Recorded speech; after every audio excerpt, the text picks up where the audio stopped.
I will ask few questions to Mr. Kattelbach, Tibor, and Mr. Sarrazin, Simon, about open sources and more precisely about organization in a commons project. So they have both few projects in open source, and the theme is to know about governance and organization about the community around a precise project or not. So first, Mr. Kattelbach, in a few words, who are you? I'm a developer, work on web projects especially, and we're developing a project that is called Communecté by a community called Pixel Humain, and that exists since 3 years, and we are trying to connect people to their cities and try and build interaction and make them actors, and maybe use the word empowerment to give them a place where they have a bit more space to act locally. Mm-hmm. And okay. And can you tell me more about the open source orientation in your project? Why did you choose this orientation at the beginning or in the process? No, since it's always been open source. It started open source straight away. It was part of the ethics of the project because of the value of open source. We're not building a closed system. It's an open system itself, and so the only system that can allow us to really build what we are, to do what we are saying, and to have the same value that what we're trying to do is open source, because we want society to work as an open source system. So if we're trying to build an open system, we can only have an open source. The code has to be open. Okay. And everything in the project has to respect the same ethics. And it's almost the strictest thing, but it's the easiest thing as well, because there's a lot of value that will come out of open source. Mm-hmm. And it is dangerous for you to have open source tools. For example, if a company can take everything that you develop in the project, and do you think it is dangerous about it? Or? No, because they can take away the code, but they cannot take away our ideas. They cannot take away our community. They cannot, there are so many things that they cannot take away because it's protected by the community and by the ethics. So if a closed company will come and take the code and try and reuse it, of course it will give them 3 years of work for free, but they will definitely find the limits inside their own organization, or they're trying to build something else. But an open source project, it doesn't really matter. Right now we have a license that doesn't allow commercial development of the platform. So you can use it freely, but you cannot make a business out of it, to protect, so that at least nobody makes a business out of it. The common base. Okay, thank you. And tell me more about the community around the Pixel Humain project. I speak in terms of like entity, because there is programmers, there is participants, and other. Tell me more about your community around the project. So it's a technical project. So at first there are developers who believe, of course, in the ethics of the change of society, and that we have to go for a society that goes more towards the commons, toward open economics, towards natural systems, the right to copy information, the right to reproduce, to gain more creativity and more freedom inside information. All those ethics are shared by all the people in the project and all the community around the project. And so all the developers got together and to build the tool, but there were also people who are graphists who build the graphic design around the project. We have people who animate and make video animations. We have people who are only working on the files and making the administrative work and the management.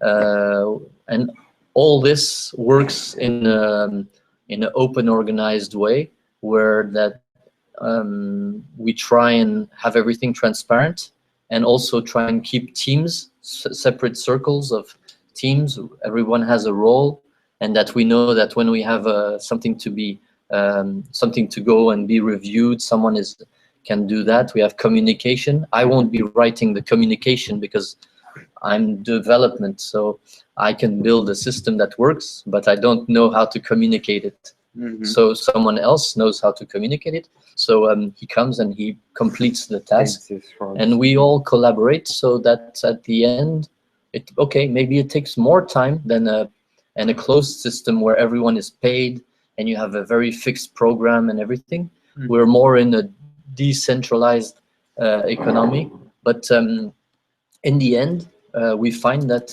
we managed to advance properly. The project since 3 years has gone a long way, and we're fairly satisfied. You know, it's just a long process. And that's very interesting about the process. Which kind of tools or tools or method is effective, or do you use to organize and animate this auto-regulated community, you know? Yeah. So we use GitHub for the code.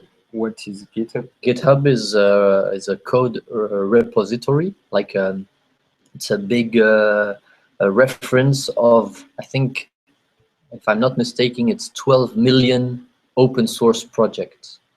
GitHub was created by Linus Torvald, and it's a really beautiful project. But Git is a repository and a versioning system, so that code comes in and you know what version you can download and change and collaborate with your whole team. Mm-hmm. And so we use GitHub for the code, and then we have file storage where we share our documents and co-edit our documents, and we have also we do task management based on Asana for the moment, which isn't open source, but it's free, and it's task management, project management tool. No, and do you think that the community is auto-regulated, or someone or few people in the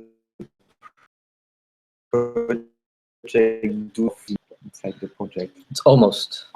It's actually, maybe we can say maybe 90% autonomous.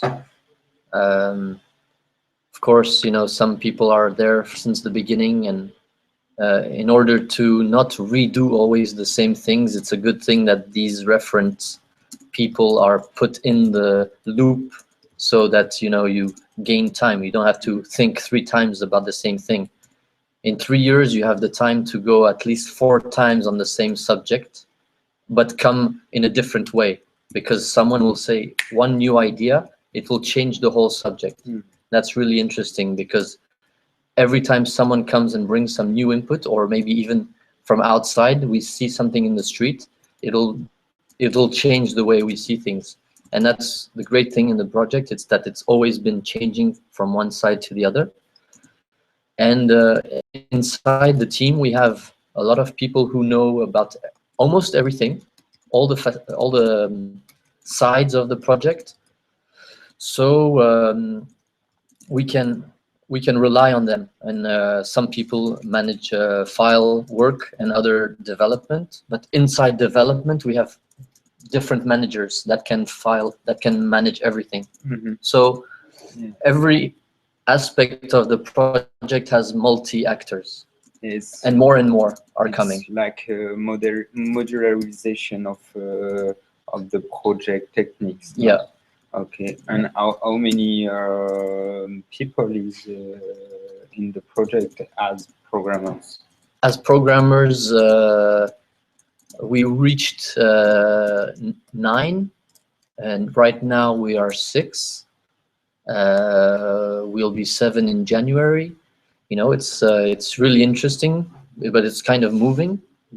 But the core has been here since now a year, about 6 people, and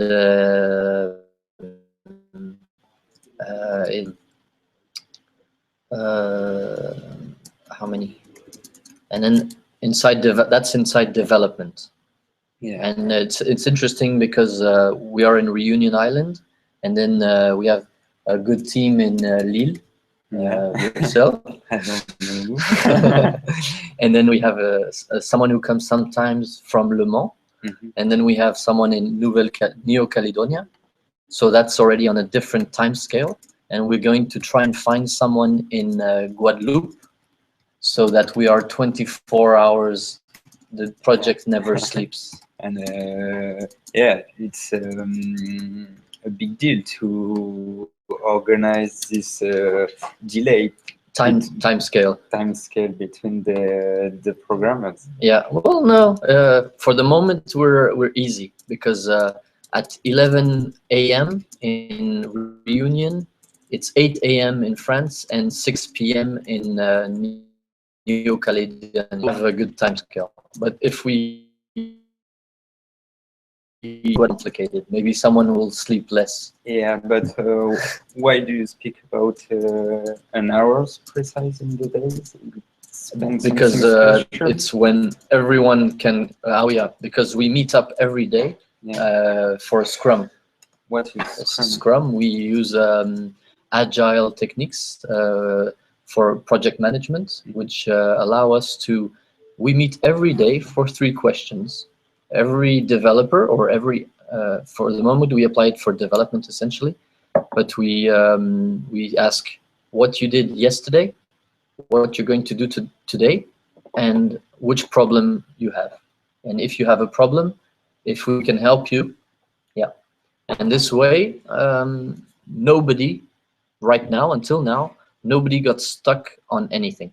We always could find a way, either in a community or someone says, okay, I'll help you, and you know, it's all moving forward. Okay, I have perhaps a last question for you. Do you consider yourself as one of the project leader, or which role are you consider yourself in the project? Like a locomotive. Exactly. It's not no leadership. It's just a big engine.